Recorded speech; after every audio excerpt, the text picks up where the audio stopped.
एक राजा की दो रानियां थी। राजा की प्यारी रानी को लक्ष्मी कहा जाता था और दूसरी रानी को रानी होने पर भी कुलक्ष्मी कहा जाता था। एक दिन लक्ष्मी रानी क्रोध होकर लकड़ी का पट्टा ले मलिन कपड़े पहनकर कोप भवन में जा लेटी।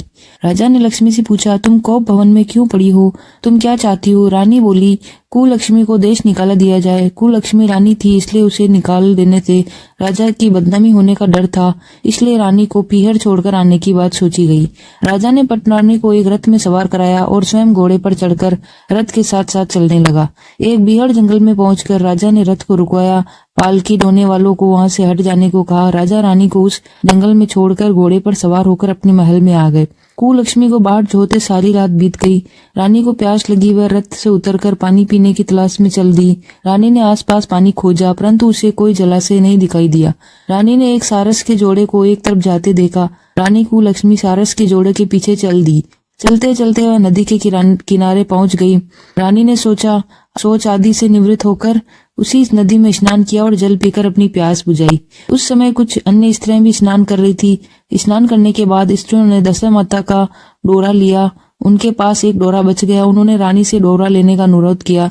रानी डोरा लेकर अपने रथ में आकर बैठ गई। दशा माता ने रानी की परीक्षा लेने के लिए एक बुढ़िया का वेश धारण कर रथ के पास आई। वह रानी से बोली कि बेटी, यहाँ बैठी क्या कर रही हो? रानी ने बुढ़िया से कहा, पहले तुम बताओ तुम कौन हो? बुढ़िया ने उत्तर दिया, मैं तुम्हारी मौसी हूँ। तब रानी उसके गले लगकर रोने लगी। उसने अपनी विपदा भरी सारी कहानी बुढ़िया को बता दी। अंत में रानी ने बुढ़िया से कहा, अब मुझे केवल तुम्हारा ही सहारा है, मेरी रक्षा करो। दशा माता की कृपा से उसी जगह माया का शहर बस गया। रानी ने भाई भाभी आदि सारा मायका वहां प्रकट हो गया। रानी ने अपने पियर के साथ मिलकर 9 दिन दशा माता की कथा कहाई सुनाई। 10वें दिन डोरे की पूजा होनी थी। उस दिन सवेरे उठकर दशा माता ने रानी से कहा, नदी में स्नान कराओ, वहां तुमको स्वर्ण कलश मिलेगा, तुम उसे ले लेना और उस जो डोली तुम्हें लेने आए उसमें बैठ जाना। किसी से यह मत पूछना कि यह डोली किसकी है। रानी ने नदी में स्नान किया। वह स्नान करके बाहर निकल आई तो उसे 2 स्वर्ण के कलश नदी के किनारे रखे मिले।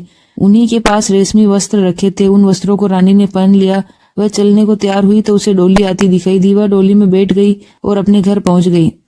घर पर पहुंचकर उसने माया के परिवार की सब महिलाओं सहित दशा माता के डोरे की पूजा की, सुहागिनों को भोजन कराया। इसके बाद उसने पारण किया। अब रानी अपने पीहर में आनंद पूर्वक सबके साथ मिलकर रहने लगी। इधर कुछ समय बाद राजा को कुलक्ष्मी का ध्यान आया। राजा ने विचार किया कि जिस दिन से मैं रानी को जंगल में छोड़कर आया हूँ तब से मैं उनका कोई समाचार नहीं मिला। चलकर देखना चाहिए कि रानी लक्ष्मी का क्या हाल है। मंत्रियों ने राजा को समझाया कि अब रानी से मिलना आपके लिए ठीक नहीं होगा, परंतु राजा ने मंत्रियों की बात पर कोई ध्यान नहीं दिया।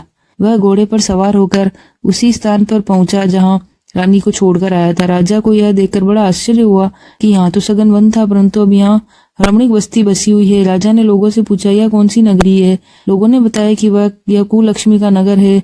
अब तो राजा के आश्चर्य का ठिकाना न रहा। वह बार बार सोच रहा था कि यह नगर मेरी पटरानी कुलक्ष्मी द्वारा बसाया नगर है।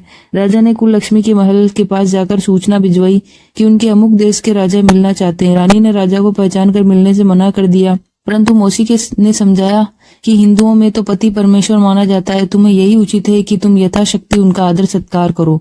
मौसी के कहने पर रानी कुलक्ष्मी ने राजा को महल में बुलवाया। दोपहर को राजा को भोजन पर बुलाया। राजा ने साथ नाई भी था। रानी राजा और नाई को भोजन कराने लगी।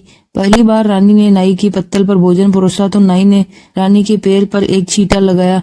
रानी इस भेद को नहीं समझ सकी कि नाई ने उसके पैर पर रायते का छींटा क्यों मारा। रानी दूसरी बार पोशाक बदलकर फिर आई। राजा मन में सोचने लगा कि यहाँ तो बहुत सी रानियां हैं, सबकी शकल एक जैसी है, मैं अपनी रानी को कैसे पहचानूंगा। डेरे लाकर राजा ने नाई से कहा, यहाँ तो कई रानियां हैं, मैं अपनी रानी को कैसे पहचानूं। नाई बड़ा चतुर था। वह बोला, रानी तो एक ही है, परंतु वह पोशाक बदल कर हमारे सामने आ रही है। राजा ने नाई से पूछा, तुम्हें कैसे पता चला कि रानी एक ही है? नाई बोला कि मैंने उनके पैर पर रायते का छींटा मारा था। वह 3 बार कपड़े बदलकर हमारे सामने आई, परंतु वह छींटा उनके पैर पर 3 बार लगा था। अगले दिन रानी ने राजा को अपने महल में बुलवाया। राजा को अपनी मेज पर बिठाकर खाने के लिए पान का बीड़ा दिया। पान खाकर राजा पलंग पर लेट गया और रानी उसके पैर दबाने लगी। राजा रानी से अपने किए के लिए सम्मान मांगने लगा और रानी को अपनी राजधानी में चलने को कहा। रानी ने कहा, आप मुझे किस मुंह से चलने को कह रहे हो? आप तो मुझे जंगल में अकेला छोड़कर गए थे। आप तो दूसरी रानी के कहने में आकर मेरा परित्याग कर चुके थे। यह तो मेरी मौसी का किया हुआ है, उसी के कारण यह सब देवो मुझे प्राप्त हुआ है, वरना आप तो मेरा सर्वनाश कर चुके थे।